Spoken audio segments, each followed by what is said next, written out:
अगर आप मरहम नहीं लगा सकते हैं तो बेहतर यह है कि मौन रहें। कोई भी बयान देने से पहले क्या आपको शासन ने अधिकृत किया है मीडिया से बात करने के लिए? और अगर नहीं किया है तो गवर्नमेंट सर्वेंट कॉन्डक्ट रूल्स के ये विरोध में है, दंडात्मक कार्रवाई होनी चाहिए। नमस्कार, आदाब। आप देख रहे हैं खबर अड्डा और मैं हूं आपके साथ सुम्बुलीरम। दोस्तों, सीओ अनुज चौधरी का नाम एक बार फिर से सुर्खियों में आ गया है। अगर आपको याद नहीं तो मैं आपको बता दूं कि ये वही अनुज चौधरी हैं जो वर्दी में हिंदुत्व का ढिंडोरा पीटते हैं, मंदिरों की सफाई करते हैं, ड्यूटी पर रहते हुए धार्मिक कामों में हिस्सा लेते हैं, गदा लेकर रथ यात्रा को लीड करते हैं और सिर्फ यही नहीं, वर्दी में वो हेकड़ी भी दिखाते हैं, मस्जिदों के नीचे मंदिर ढूंढते हैं, जिसकी वजह से वो कुछ समय पहले बहुत बुरी तरह फंस भी गए थे। वर्दी उल्लंघन के मामले में उन्हें लेकर जांच के आदेश भी दिए गए थे। तब खुद को संभल का सिंघम समझने वाले और वर्दी का भौकाल दिखाने वाले अनुज चौधरी पर भारी गाज गिर गई थी, लेकिन फिर भी उनकी मानसिकता पर कोई जोर नहीं पड़ा और अब अपने बयान की वजह से वो एक बार फिर से सुर्खियों में आ गए हैं। तो दोस्तों, पूरा मामला क्या है और अब सीओ अनुज चौधरी के बयान पर कैसे पूर्व डीजीपी ने और आईपीएस ऑफिसर ने उनकी बखिया उधेड़ी है, सब आपको बताएंगे आज की इस वीडियो में। तो आप हमारे साथ अंत तक बने रहिएगा। दोस्तों, वैसे तो पुलिस का काम जनता की सेवा करना है, वो भी बिना किसी भेदभाव के, लेकिन सीओ अनुज चौधरी जैसे पुलिस अफसरों के काम का तो कुछ पता नहीं, लेकिन राजनीति ये जमकर करते हैं और बयान भी इनके बिल्कुल नेताओं जैसे हैं, वो भी भाजपा इंस्पायर्ड। भाजपा के नफरती एजेंडे को आगे बढ़ाने का काम पहले तो सिर्फ गोदी मीडिया ही करता था, लेकिन अब ये ठेका पुलिस वर्दी पहनकर संभल के सर्किल ऑफिसर अनुज चौधरी ने भी उठा लिया है, वो भी अब ऑन ड्यूटी वर्दी पहनकर मुसलमानों को लेकर बयान दे रहे हैं, जुमे की नमाज पर बयान दे रहे हैं। और जैसा कि अनुज चौधरी ने पहले भी ऐसा करके दिखा दिया है कि उनके लिए संवैधानिक ड्यूटी बाद में और धार्मिक ड्यूटी पहले आती है। धर्म को लेकर टीका टिप्पणी वो सबसे पहले करते हैं, वो भी वर्दी पहन के करते हैं, अपने वर्किंग आवर्स में करते हैं। तब इसी तरह उन्होंने मुसलमानों के नाम पर सुर्खियां बटोरी थी और अब फिर से मुसलमानों के नाम के मोहताज अनुज चौधरी ने जुमे और होली को अपना मुद्दा बना लिया और एक बार फिर से उन्हें सुर्खियों में छाने का मौका मिल गया, मीडिया से बातचीत करने का मौका मिल गया, हेडलाइंस में बने रहने का मौका मिल गया।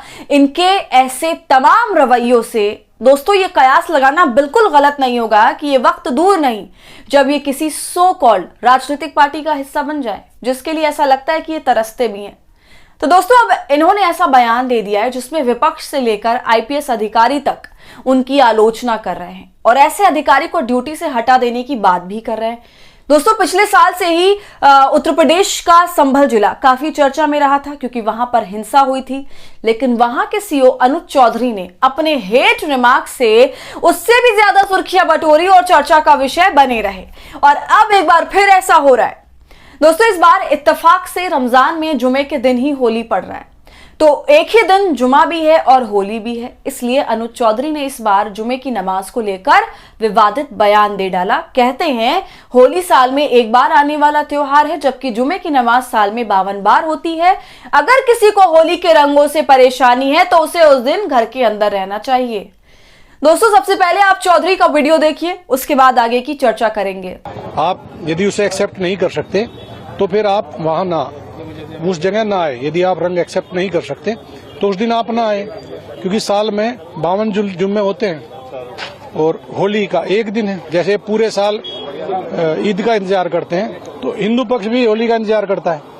तो सुना आपने, अनुज चौधरी ये साफ कह रहे हैं कि जिनको रंग से दिक्कत है वो अपने घर में रहें, क्योंकि रंग तो गिरेगा ही, रंग तो लगेगा ही, इसलिए कॉम्प्रोमाइज आपको ही करना है। लेकिन असल में यहाँ पर उन्हें जो असली उपद्रवी होते हैं उनके ऊपर सख्त टिप्पणी करनी चाहिए थी और बिना धर्म देखे करनी चाहिए थी।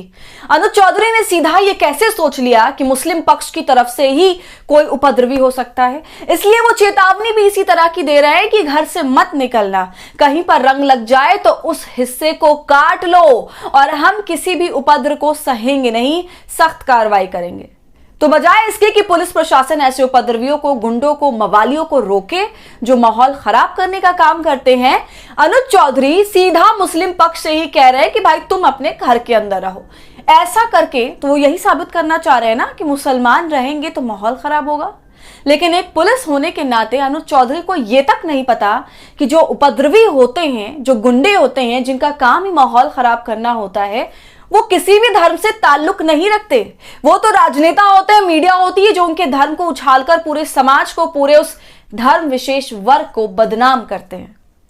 दोस्तों, इस पूरे मामले के बाद पुलिस प्रशासन के ही एक अफसर की तरफ से अनुज चौधरी को लेकर बयान सामने आया जो काफी अहम है और सुनने लायक है।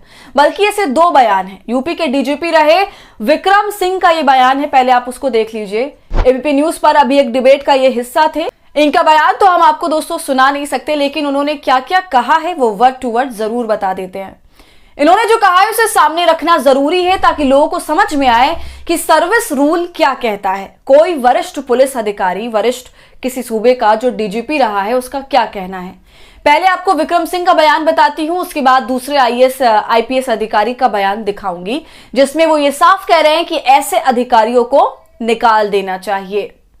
तो डीजीपी विक्रम सिंह ने कहा कि एक तरह से तराजू पर तोलना कि 52 जुमा होते हैं, होली एक होती है। मैं जानना चाहूंगा कि हमारा भी कोई ना कोई पर्व रोज होता है। ऐसी बातें करने से परहेज करें। पुलिस अधिकारी सबको साथ लेकर चलने वाला होना चाहिए। कोई भी बयान देने से पहले क्या आपको सरकार ने अधिकृत किया है मीडिया से बात करने के लिए? अगर नहीं किया है तो रूल्स के ये विरोध में है, दंडात्मक कार्रवाई हो सकती है। दोस्तों, विक्रम सिंह ने एबीपी न्यूज से भी बात करते हुए कहा कि हमारे पास गवर्नमेंट सर्विस कंडक्ट रूल्स हैं, हमें केवल उनके अनुसार ही चलना चाहिए। शब्दों का चयन सोच समझ कर करना चाहिए। कोई ऐसा संकेत ना जाए कि हम किसी के पक्ष में बोल रहे हैं या विरोध में। तो सुना आपने दोस्तों, विक्रम सिंह जी ने ये साफ कहा कि शब्दों का चयन सोच समझ कर करना चाहिए और आपकी बातें ऐसी नहीं होनी चाहिए जिससे कि आपके धर्म की पहचान हो या फिर निजी जिंदगी का कुछ भी रिफ्लेक्ट करे और आप बायस्ड नजर आओ। बिल्कुल सही बात है, लेकिन यहां पर अनुज चौधरी के बयान से तो साफ समझ आ रहा है कि वो कैसे एक चेतावनी दे रहे हैं, बल्कि एक धमकी दे रहे हैं। और उन्होंने पहले ही ये तय कर लिया कि उपद्रवी अगर कहीं से होंगे तो वो मुस्लिम पक्ष से होंगे।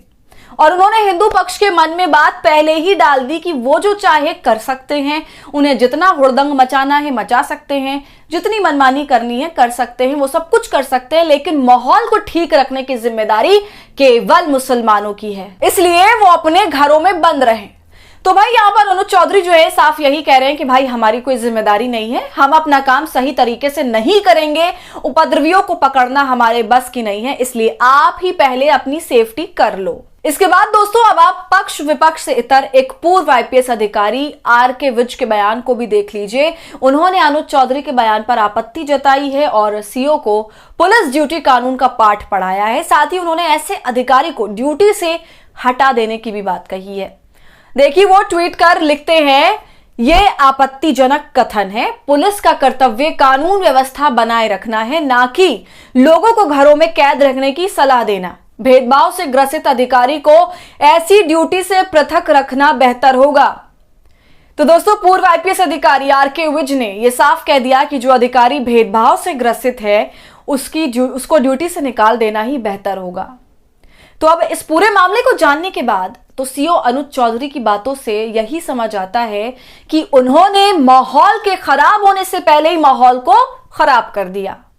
आपका इस पूरे मामले पर क्या कहना है? हमें अपनी राय जरूर बताइए कमेंट सेक्शन में।